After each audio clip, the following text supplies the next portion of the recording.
2024년 3월 말에 삼청동 안가에서 5명이 만난 거죠. 그렇습니다. 이제 대통령, 그다음에 국정원장인 증인, 국방부 장관인 신원식, 그리고 당시 경호처장인 김용현, 방첩사령관 여인영, 그렇게 만났죠. 그렇습니다. 근데 거기에 방첩사령관 여인영이 왜 들어갑니까? 누가 불렀어요? 그건 뭐 조직을 대통령께서 하셨으니까 제가 잘은 모르겠습니다. 그 증인은 대통령 연락을 받고 참석을 한 건가요?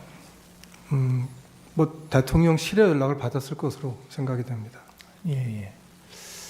그 신원식 당시 국방부 장관은 당시 대통령이 비상한 조치가 필요하다, 군이 나서야 하지 않겠느냐는 취지로 말했다고 얘기를 하셨어요. 그리고 이제 그거에 대해서 그런 얘기 들은 적 있습니까? 그 대통령께서 나라 걱정을 하시고 예. 이렇게 해서 어떻게 나라를 끌고 갈 수 있겠냐라고 많이 걱정하셨던 건 기억이 나는데 저는 그 단어인 그 비상이라는 말을 들은 기억이 없습니다. 아, 비상이라는 말을 들은 네, 기억이 비상이나 조치나 이런 말을 들은 기억이 없습니다. 예. 그 당시에 신원식 장관은 반대를 했고, 반대를 했죠. 저는 그래서 나라 걱정을 하시는 대통령께 그동안 윤석열 정부가 쌓아왔던 신원식 장관이 당시 국방부 장관이 어떻게 얘기했느냐 하는 거예요. 제 기억에는 무슨 반대라는 표현을 썼던 거는 기억 못합니다. 예.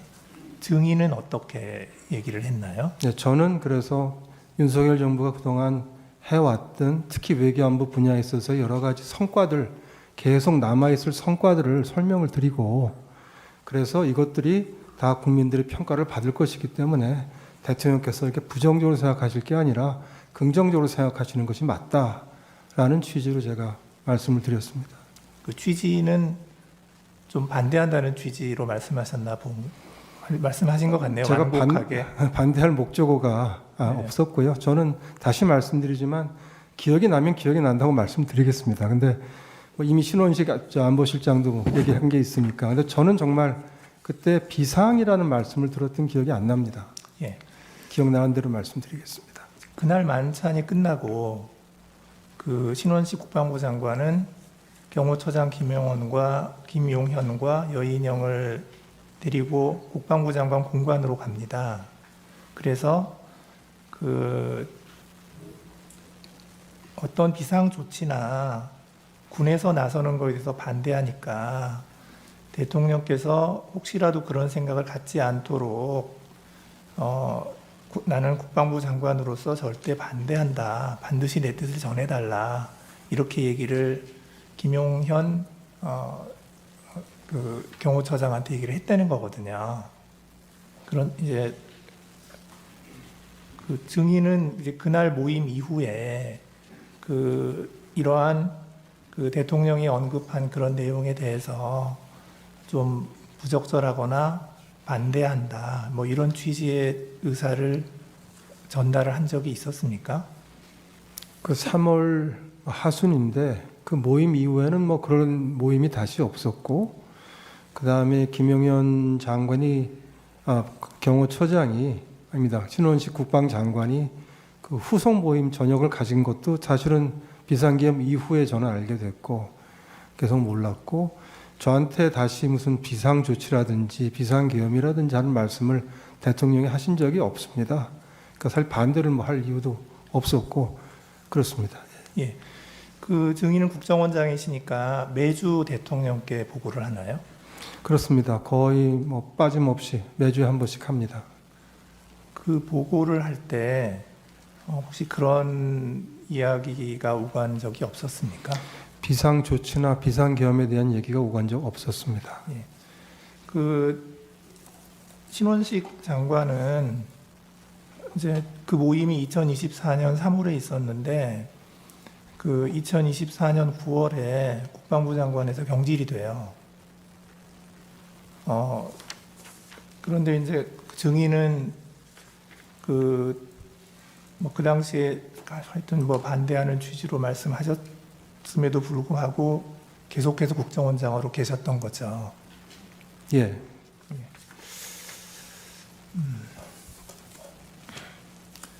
그 여인영 사령관은 이렇게 얘기를 합니다. 3월 말 삼청동 안가에서 신원식 국방부 장관이나 조태용 국정원장이 계엄을 말렸습니다. 제가 그 기억이 굉장히 생생했기에 그분들이 비상계엄 선포를 말릴 것이라고 생각했습니다. 이렇게 얘기하거든요. 그 여인영 방첩사령관은 그 3월 모임 때 그 대통령 얘기를 듣고 뭐라고 얘기했나요? 특별히 뭐 기억나지 않습니다. 여인홍 사령관은 어떤 방첩사를 이제 원복시켜서 좀 제대로 기능하게 하는 것이 임무이기 때문에 그런 차원에서 이제 말씀들 했던 것 같고 그 외에는 제가 특별히 기억나지 않습니다. 예. 이제 그 12월 3일 날 이제 대통령실 연락을 받고 그 대통령실에 이제 그 갔을 때 이제 그 가는 경위부터 좀 제가 여쭤볼게요. 그 12월 3일 20시에 대통령으로부터 직접 전화를 받았다는 거죠. 그렇습니다. 그때 대통령이 어디세요라고 하니까 증인은 여기 있습니다 이렇게 말씀하셨던 거고, 네. 대통령이 미국 안 가셨어요? 라고 하니까 증인이 내일 떠납니다. 방금 미국 대사와 송별 만찬했습니다. 이렇게 대답한 적이 있나요? 네, 제 기억은 그렇습니다. 예. 그리고 나서 대통령이 알겠습니다 하고 전화를 끊었죠. 예. 들어오라는 얘기 안 했고. 없었습니다. 예. 그런데 이제 20시 5분에 대통령실 부속실장 강희구 이분이 증인에게 전화를 했죠. 예, 그렇게 기억합니다. 전화를 해서 어디 계십니까? 하니까 증인이 내곡동입니다. 이렇게 대답을 했고요. 네. 그러니까 강희구 부속실장이 지금 들어오세요. 이렇게 얘기를 해서 증인은 대통령실로 출발을 한 거고요. 그렇습니다. 예. 근데 조금 이상한 거는 그날 그 한덕수 총리의 경우를 보면 8시 20시경에 대통령이 직접 전화를 해서 대통령실로 좀 왔으면 좋겠습니다. 누구에게도 말을 안 했으면 좋겠습니다. 이렇게 해서 왔다는 거거든요. 이게 한덕수 총리가 그 연락을 받았다는 내용이고요. 조태열 외교부 장관은 뭐라고 얘기하냐면 7시 54분에 대통령이 전화를 해서 지금 어디 계십니까? 라고 하니까 집입니다.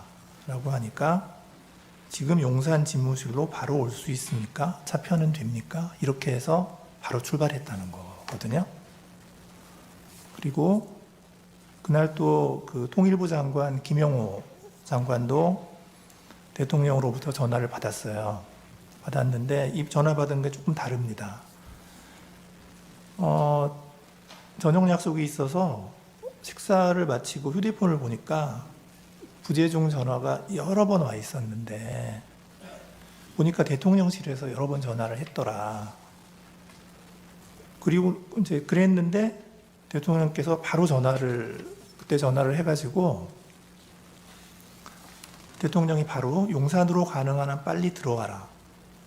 이렇게 얘기를 하니까 그 김영호 장관이 어디로 가면 됩니까? 하고 물었더니 대통령이 수행실장에게 물어보고 들어오세요. 라고 얘기했다는 거예요.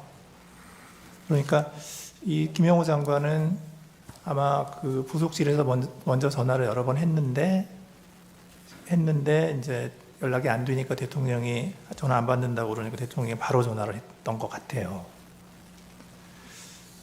그다음에 이제 이상민 행안부 장관은 연락을 어떻게 받았냐면 6시 11분경에 김용현 국방부 장관으로부터 전화가 와서 지금 어디냐라고 묻기에 울산에서 김장 행사하고 회의하다가 서울 가는 길이다 라고 대답을 하니까 몇 시쯤 도착하냐 라고 하니까 8시 넘어서 도착한다 라고 하니까 도착하는 대로 바로 용산으로 들어오라 고 얘기를 했고 8시경에 역시 그 강희구 부속실장이 전화를 해서 용산으로 바로 들어오라고 해서 갔다는 거고요. 그래서 이렇게 쭉 보면 다른 분들은 전화를 한 번 받았어요. 그 대통령이 직접 전화를 하거나 아니면 부속실에서 전화를 하거나 증인만 2번 받았거든요. 왜 그랬을까요? 저로서는 뭐 알기 어려운 부분이고 제 기억에 따라 말씀을 드렸습니다.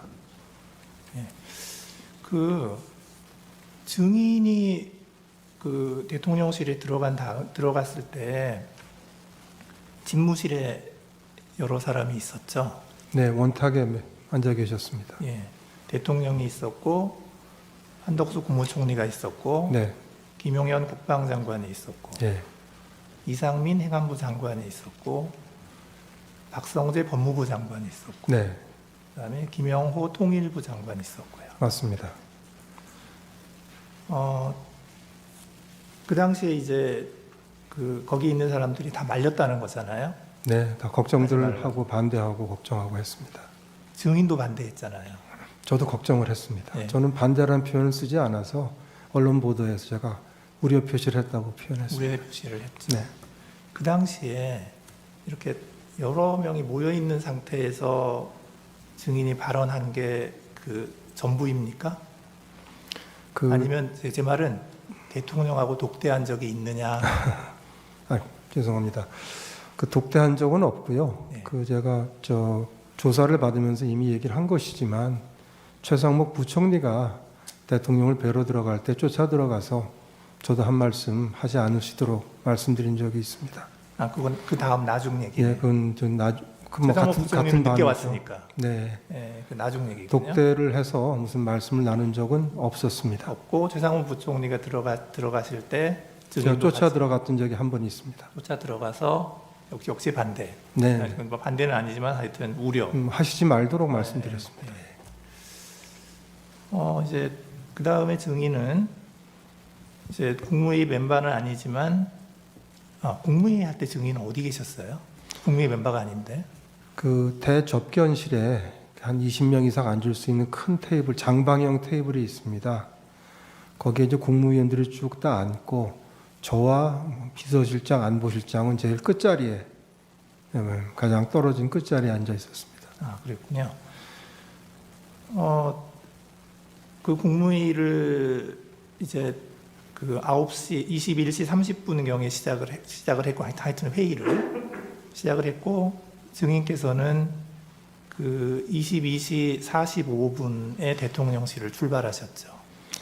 시간은 몇 분 틀릴 수는 있지만 대개 맞습니다. 네, 예, 맞죠, 그렇습니다. 맞죠. 예. 그런데 이제 그 대통령실에서 출발해서 이제 국정원으로 차를 타고 가고 있는데 대통령이 전화를 했어요, 증인에게. 그죠? 증인이 맞습니다. 전화 받았잖아요. 예, 근데 그때 대통령께서 원장님 참 미국 출장은 어떻게 하시기로 했어요? 라고 물었죠. 네, 그렇습니다. 예. 그래서 증인이 이런 상황에서 미국을 어떻게 가겠습니까? 라고 대답을 했고, 대답하셨죠. 그렇게. 예, 그러니까 대통령께서 그렇지요. 지금 가기는 어렵겠지요. 라고 하고 전화를 끊었죠. 예, 근데 그게 그 통화를 한 게 지금 통화 기록상으로 보면 22시 55분에서 57분이거든요. 그런데 지금 또 통화 기록을 보면 그 대통령께서 그 홍장원 1차장에게 전화를 한 게 22시 53분이에요. 그런데 그 통화 시간이 1분 24초입니다. 꽤 길게 했어요. 그리고 그 지금 홍장원 차장의 그 진술에 의하면 그 전화 때 대통령께서 첫 말씀이 봤지? 비상계엄 발표하는 거. 이렇게 하길래 홍장원 차장이 네 봤습니다. 이렇게 하니까 대통령이 이번 기회에 싹 다 잡아들여. 싹 다 정리해. 그리고 국정원에도 대공수사권을 줄 테니까 우선 방첩사를 도와. 지원해. 자금이면 자금, 인력이면 인력, 무조건 도와. 이렇게 말을 했다는 거고, 홍장원 차장은 네, 알겠습니다. 라고 답변을 했다는 거예요. 그러니까 대통령이 그래, 잘해. 라고 격려하고 통화를 마쳤다. 그러니까 이게 1분 24초를 통화를 했으니까, 그러니까 22시 53분에 전화를 해서 1분 24초 통화를 하고, 그 다음에 22시 55분에 증인에게 전화를 바로 한 거예요. 그러니까 이 갭이 30초밖에 없어요. 그 말씀 좀 올려도 되겠습니까? 그 네네. 정확한 분은 제가 기억을 못 하고요. 네. 22시 55에서 57이라고 지금 돼 있는 걸 저도 봤는데 네네. 통화한 그 시간은 사실은 30초가 좀 안 되는 걸로 제가 기억합니다. 짧았습니다, 사실은. 아, 증인하고. 예, 그렇습니다. 네. 그러니까 제 말은 뭐냐면, 아니, 대통령이 지금 홍장원 차장한테 이제 굉장히 굉장히 많은 지시를 막 했는데, 그리고 나서 바로 국정원장한테 전화를 해가지고는 참 한가한 얘기를 한 거예요. 미국 출장 어떻게 하실래요? 좀 잘 이해가 간 거거든요. 그래서 대통령께서 53분에 홍 차장한테 그런 얘기를 하셨는지에 대해서 저는 확신이 없습니다. 홍 차장 말을 신뢰하기가 좀 어렵습니다. 아, 예, 예, 예. 그 다음에 23시 30분에 이제 국정원 정무직 회의가 열렸죠. 그렇습니다. 예, 예. 그때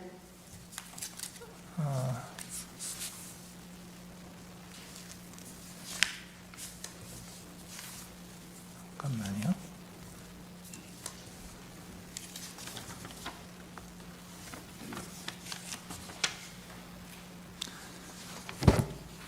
그때 홍장원 차장이 이런 얘기를 했죠. 원장님, 비상계엄에 대해 사전에 알고 계셨습니까? 라고 얘기를 했고, 제 기억은 원장님 이거 언제 하셨어였습니다. 아, 이거 언제 하셨어요? 네. 예, 예.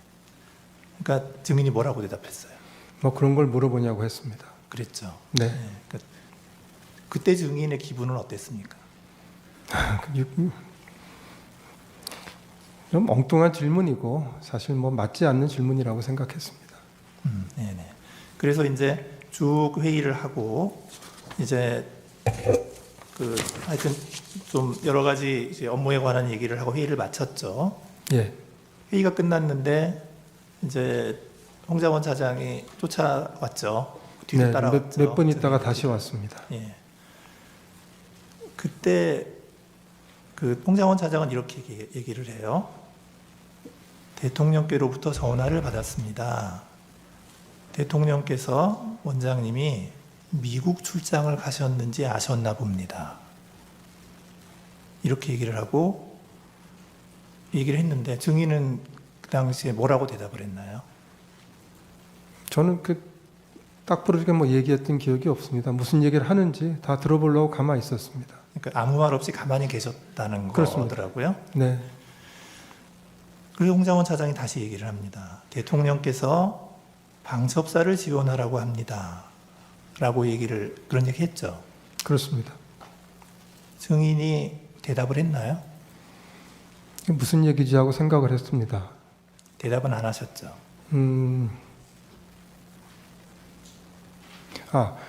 그 다음에 이어서 그 홍장원 차장이 근데 뭐 추가 지침을 주실 게 있느냐고 물어봤고, 그래서 제가 아까 정부직 회의에서 얘기한 대로 각자가 어떤 일을 비상계엄하에서 국정원이 하게 되겠는지를 보고 내일 아침에 논의하자고 하지 않았느냐, 그렇게 합시다라고 답을 합니다.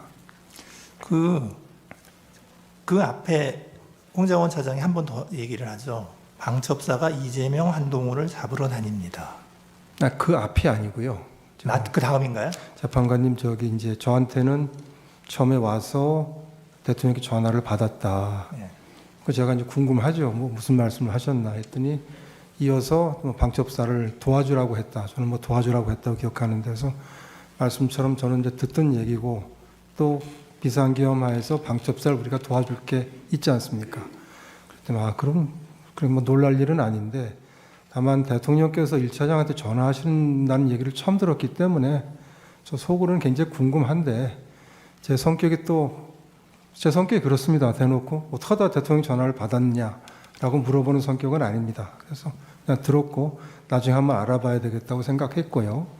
그다음에 그 이제 조금 있다가 이어서 뭐 안색 얘기를 해서 제가 기억을 하는데, 안색을 쭉 살폈는데 뭐 생각이 복잡하시다고 했나, 하여튼 뭐라고 표현을 하면서 근데 혹시 더 지침을 더 주실 게 있느냐고라고 얘기해서 제가 아니 뭐 더 줄 거 없고 정무직 회의 때 얘기했던 거하고 같다라고 뭐 좀 설명을 했겠죠.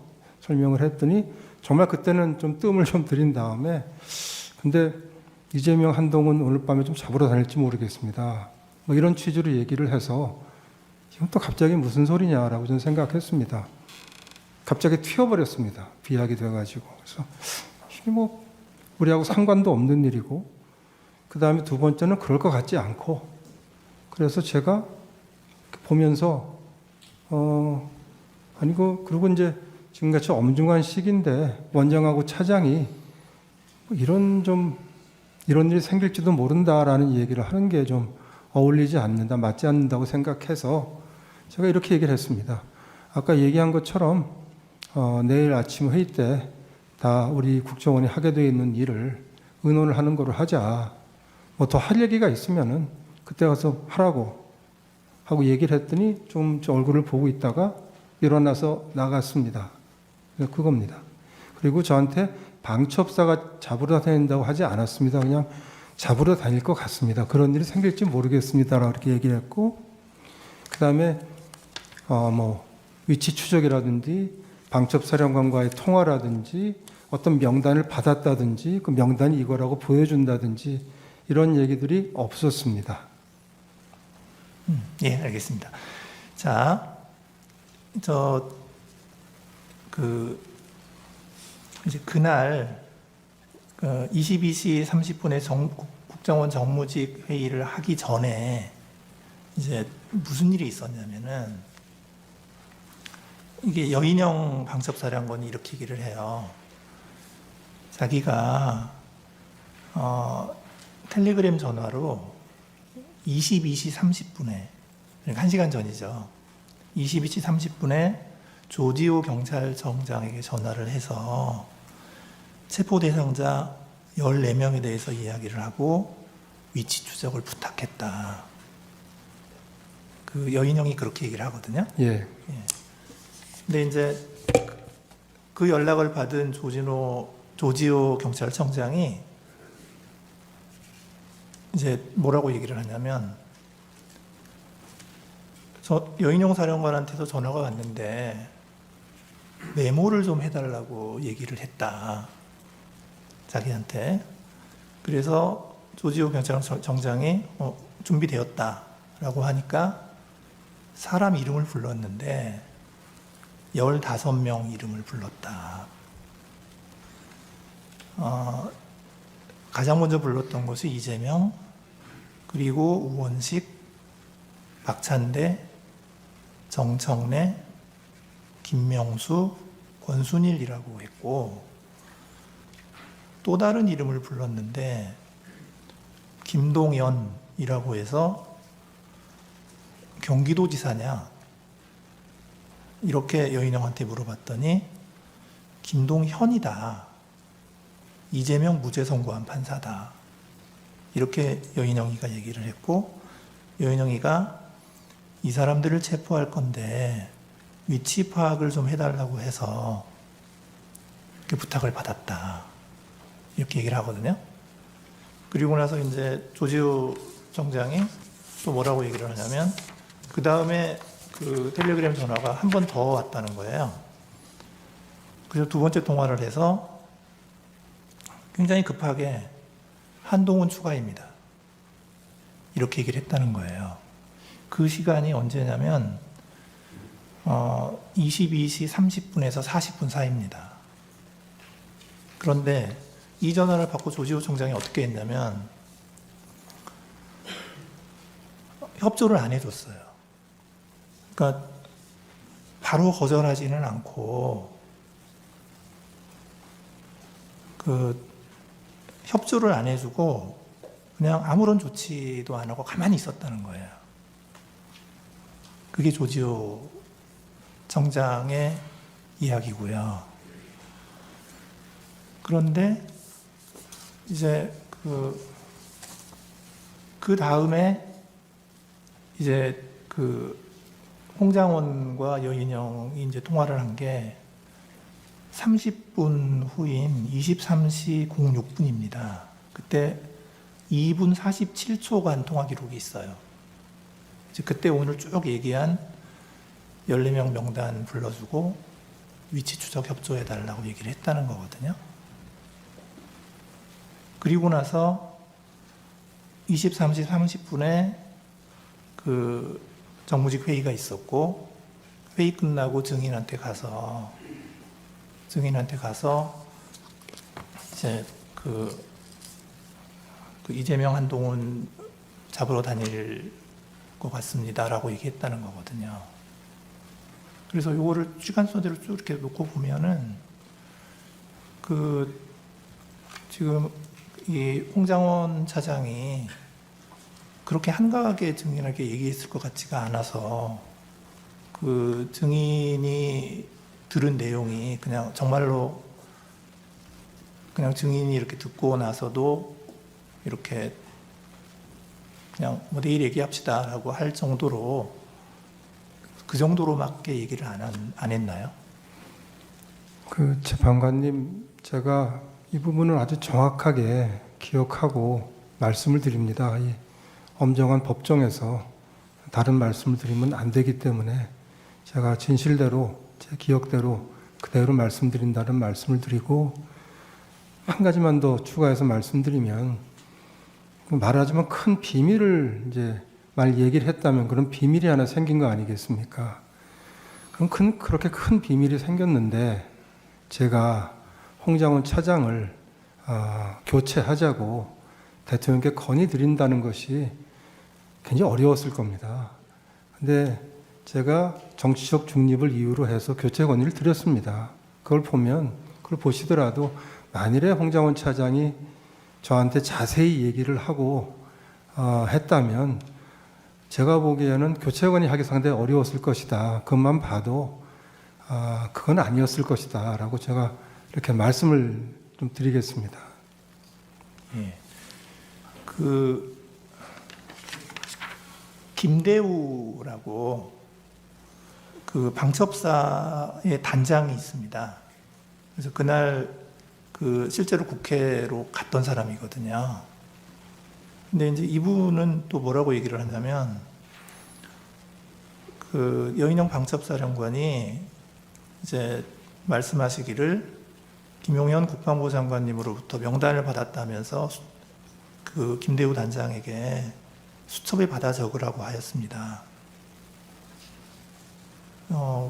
그런데 그게 뭐 이재명, 한동훈, 우원식, 김어준, 박찬대, 조국 등의 이름이 기억이 나는데 14명이었습니다. 이렇게 얘기를 했는데, 그래서 이런 것들도 보면은 여인영 방첩사령관 입장에서는 홍장원 차장에게 그런 통화를 하지 할 필요성은 있었던 것으로 생각이 되거든요. 근데 하여튼 증인 생각으로는 홍장원 차장이 그렇게 심각하게 얘기한 게 아니다. 그날 밤에 있었던 일은 제가 진실대로 말씀을 드렸고, 만일 홍장원 차장이 얘기한 대로 얘기를 했으면은 제가 지침을 내리고 같이 남아서 공간에 퇴청을 하는 것이 아니라 아마 사무실에 나와서 뭔가 일을 하거나 아니면 뭐 뭔가 결정을 했을 것입니다. 그래서 제가 말씀드린 그대로 저로서는 도저히 이해할 수 없고 알아듣기 어려운 방법으로만 얘기를 했고, 그 이상 얘기를 하지 않았다는 말씀과, 그거를 처음 제가 이런 일이 있다는 걸 그렇게 얘기한다는 걸 알게 됐던 건 12월 6일 오전이라는 말씀, 그리고 만일에 그런 그런 비밀스러운 얘기를 제가 들었다고 할 것 같으면, 그러면 그건 제가 홍장원 차장 교체를 건의하기 굉장히 힘들었을 거라는 거. 그리고 만일 그게 사실이라면 어찌 보면 국정원장인 제가 교체가 될 일일지도 모르는 것이죠. 그래서 이게 앞뒤가 맞지 않는 말씀이고, 그래서 저는 제가 기억나는 대로 쭉 말씀을 드렸다라고 하는 제 말씀 다시 한번 드리겠습니다.